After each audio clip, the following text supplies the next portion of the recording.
We start off the evening with some breaking news downtown where a tree has fallen and is currently blocking Southwest Market Street right outside Keller Auditorium near 2nd Avenue. We've reached out to the City Urban Forestry Office for more information. Until then, it's best for drivers to avoid this area. All right, let's take a live look out over the Rose City this evening where we are seeing some beautiful blue skies and a Saturday that is definitely feeling like spring. Thanks so much for being with us at 5. I'm John Adams. Let's check in with meteorologist Joe Ranieri with what to expect on Easter Sunday. Hey, Joe. Hey there to you, John. Yeah, well, we're going to be looking at nothing but beautiful conditions across the coast, the valley, and the mountains for your Easter Sunday. Currently, we're seeing temperatures close to 70 degrees along the northern Oregon coast. This is a live look now from our Visit Seaside camera. Winds are calm, and the winds are pretty calm here in downtown Portland. A temperature of 72 degrees. You wipe out some of those high clouds that we're seeing right now, we could jump up our temperatures another couple degrees, maybe the mid to the upper 70s if we didn't have those high clouds. But tomorrow we're going to be having that ridge of high pressure in place, and with that ridge of high pressure we'll still bring in some high clouds at times, but we're still going to be looking at warmer temperatures for your Easter Sunday. So as we go into late tonight into tomorrow, clouds will increase a little bit. There could be a little bit of some thicker clouds along the Oregon coast, but as we go into the afternoon, a lot of sunshine, and with that sunshine will be warm temperatures. On average, we should be sitting at about 60 degrees for this time of year. Yeah, not for your Sunday. We're going to be looking at daytime highs flirting with record-breaking temperatures. Not a drop of rain in the forecast over the next few days, and no watches and warnings either. As we look at the weather headlines, mostly cloudy skies tonight with very comfortable temperatures, and you're going to be very comfortable over the next couple of days. But let's check in with Jake Holter, who's live along the waterfront, to talk more about how people are enjoying the first weekend of April, and Jake, really the first warm weekend of the entire year. Yeah, Joe, it is just absolutely beautiful down here on the waterfront. It feels great to finally feel the warmth of the sun on your skin, and coming down here was a pretty popular idea. The Saturday market was absolutely hopping today. Throngs of people working their way through the stalls, the fountain back on for kids to play in, people getting ice cream or laying in the grass. It truly feels like spring or even summer is upon us. There was also a drum circle going on. I spoke with the organizers who say they are thrilled. It's warm enough to be back out here again. Listen to what they and some other people here at the park had to say about this first taste of warm weather. We're always watching the weather because this is our favorite place to be every summer, out here on the river. Yesterday was like a precursor, and today it's really out. But yesterday I was shirtless at the park, enjoying that stuff. I feel the depression melting away. See, I'm from LA. I brought a sweater only because I wasn't, me and the sun are like this. So I was talking to the sun and I was like, so you gonna be out? And he didn't really give me no message. And I get here and he out. And today's heat only increasing over the next 2 days, making for a warm Easter here in the Rose City. John? All right, Jake, thanks so much. Well, the weather's nice this weekend, but don't forget you can see the latest forecast on our website, kgw.com, our KGW mobile app, or streaming on our free KGW Plus streaming app. Well, new here at 5, police in McMinnville had to call in the state's bomb squad while serving a restraining order.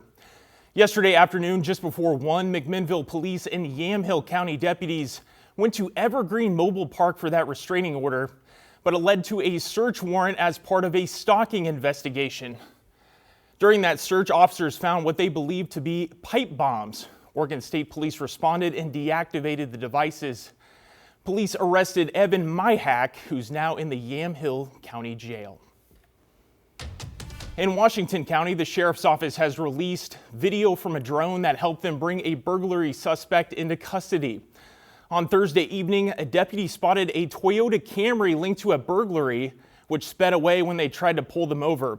Deputies lost sight of them until 911 got a call of a crash where a driver of a Camry ran from the scene. With the help of 2 drones, officers were able to find the driver and take Jesus Cisneros Vite into custody. Video provided by the Marion County Sheriff's Office gives us a look inside the courthouse where Homeland Security agents recently arrested 2 men. Since Oregon is a sanctuary state, there's always questions when DHS steps in. That's especially true when both local and federal officers are present.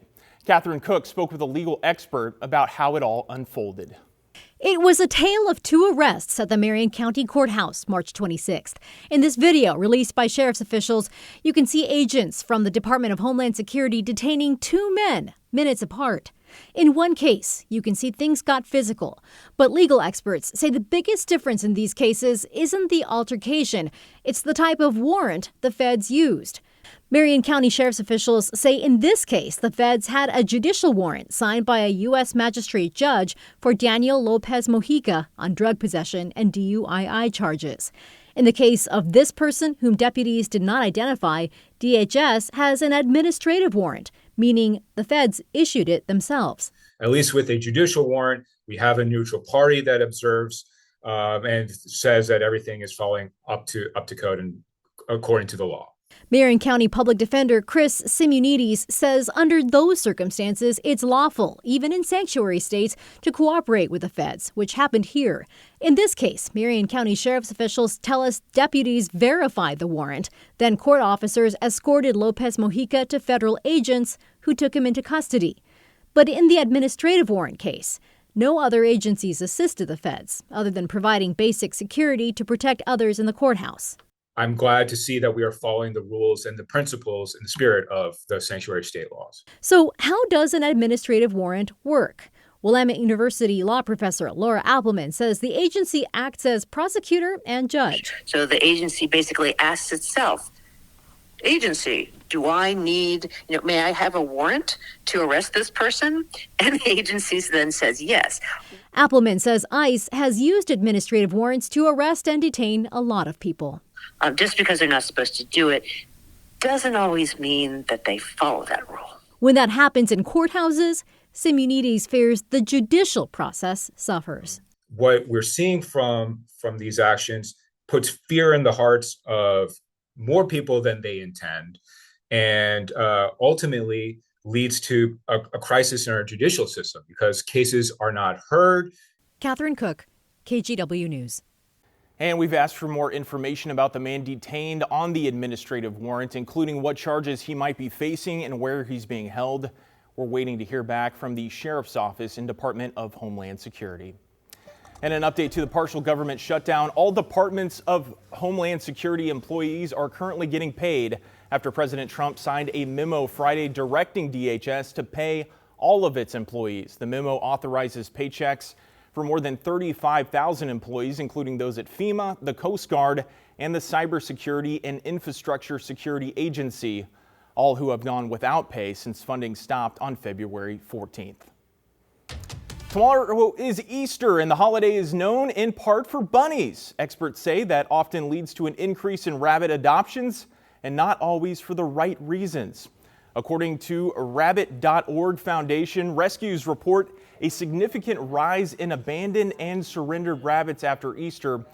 Leaders with the Portland-based nonprofit Avalon Micro Sanctuary say they often take in dumped bunnies in June and July. That's why around Easter each year, they and other rescues temporarily close adoptions to help prevent impulse decisions. They say one of the biggest issues is that some people don't realize how much time, care, and daily commitment a rabbit really takes.